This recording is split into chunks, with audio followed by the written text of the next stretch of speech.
I want to thank Annette, who still puts up with me in my crazy golf outing every year, bowling, everything.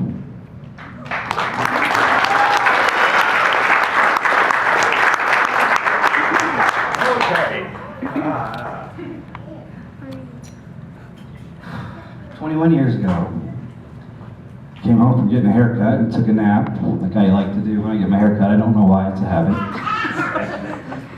My wife woke me up and she said, "Guess what, it's time to go." I said, "Oh, okay." She said, "You have time to take a shower, idiot. Let's go, though." Okay, so a few hours later, I had twin daughters. And then I spent 15 months in bureaucracy and learning more about medicine, and there were probably some procedures I could have performed better than some nurses. And it was craziness, absolute madness, which unfortunately ended when we lost Megan. So I said, I need to do something about this. The first thing you do is you make sure that you hang on to your family and your wife, because too many marriages, too many families end over tragedies like this. And I said, that's going to happen, no matter what. Then I said, I need some answers. So I reached out to my friends, and my friends were there for me. And everyone told me how amazing Megan was.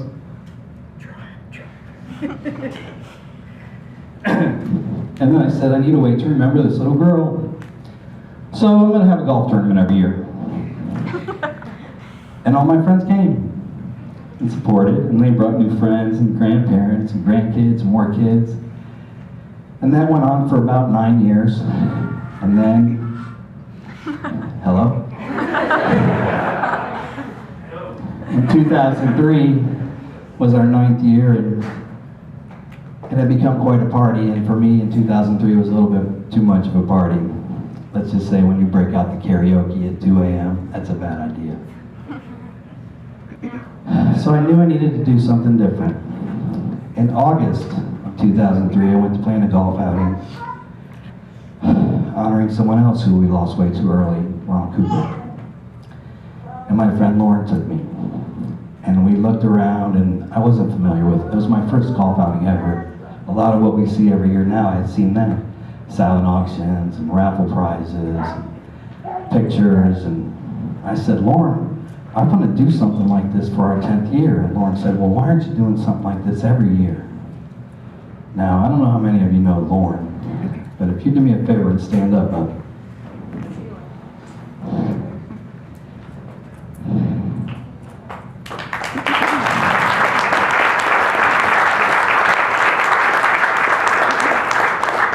you can see why I listen. He's a lot bigger than I am.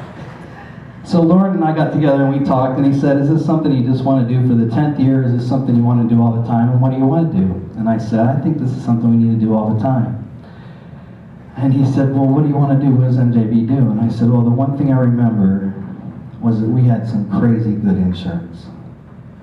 Treatments, chairs, adaptive equipment, whatever it was, I paid a dime. If I paid a copay, I don't remember it. I said, that doesn't exist today. And people still need that. Well, I said, okay, well, that's what we're going after. So how are we going to raise money for that? And I said, well, we have the golf tournament. And he's like, yeah, but you just pay cost. And he said, and you go in the hole a little bit every year. And told me I was kind of silly for doing that. And I said, okay, well, we got to raise prices, and we got to make it bigger, and we got to have a foundation, and we got to have Golf for Joy instead of just the MJB. And Lauren stood by me and helped me build that, and we called Annette and told her, and she said, you're going to do what? And everyone told me, dude, that's a lot of work. And I said, I know it's a lot of work, but I want to do this for my daughter, and I want to do it for these kids. And so we let everybody know that, hey, we're having Golf for Joy, and the prices are double, so we can raise money. And my friends came with me, again, and they brought more friends, and they brought their parents and grandparents and kids. Amazing. So, to date, the MJB Foundation, in about 11 years, has raised almost $60,000 for kids with challenges.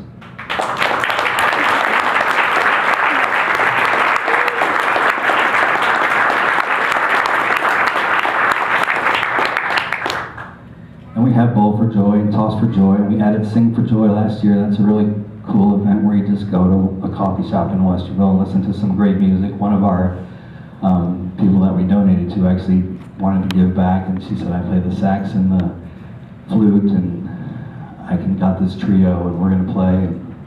It's awesome. And my friends are always there for me. They show up at all of our events, Bowl for Joy, and Kick In. And it's just amazing. I'm so grateful to all of you. So, last spring, I had the chance to go out to the early childhood education at the Franklin County Board of Development and Disabilities. And I've been working a lot this spring, trying to make up hours so we can go on vacation in August. And I got there late, came from work, and I went in the wrong lane, and a mom yelled at me, and I'm laughing at myself anyway. And I come up behind this little boy, and he's trudging along, and his mom's there with him. And she says, buddy, really, why don't you use your walker? It's a long walk. And I don't know how many of you have been out there, but it's like 200 yards from the front to the back of Franklin County Board of Development Disabilities, where they have the picnic. And I said, she turned around and she noticed me, and she said, do you want to go around us? And I said, no, I love watching these kids. They're so determined. They work so hard. He took the walker, and she looked up and noticed my shirt I had on, my logo shirt that I play golf in, which is soaking wet now. And she said, you're with MJB. And I said, yeah, I'm with MJB. And she said, what do you do with the MJB Foundation? And I thought, this is a cool moment, because wouldn't it be great if there really was more than one of me, right? Like an HR guy or a front desk guy, you know. I have a great board, and I'm very grateful for all their help. I want to be sure to acknowledge that here. And I said, well, ma'am, I run the MJB Foundation. And she said, you're Joe. And I went, no, I'm Jim. She said, I don't know why. I always mix your name up. Well, okay, obviously she's familiar with us, and I'm trying to process this, and she says, I love you. I'm like, oh, okay. She says, you gave my kid a bike. And I said, is that Philip? She said, that's Philip. So we talked a little more, and she gave me a big hug, and I was sure to introduce her to Annette later in the evening. I started to tell this story, and Annette and I kind of both at the same time said, stop telling the story. This is part of your speech. Because the more I thought about it, I thought, lady, if you love me, you should meet my friends. Thank you all so much.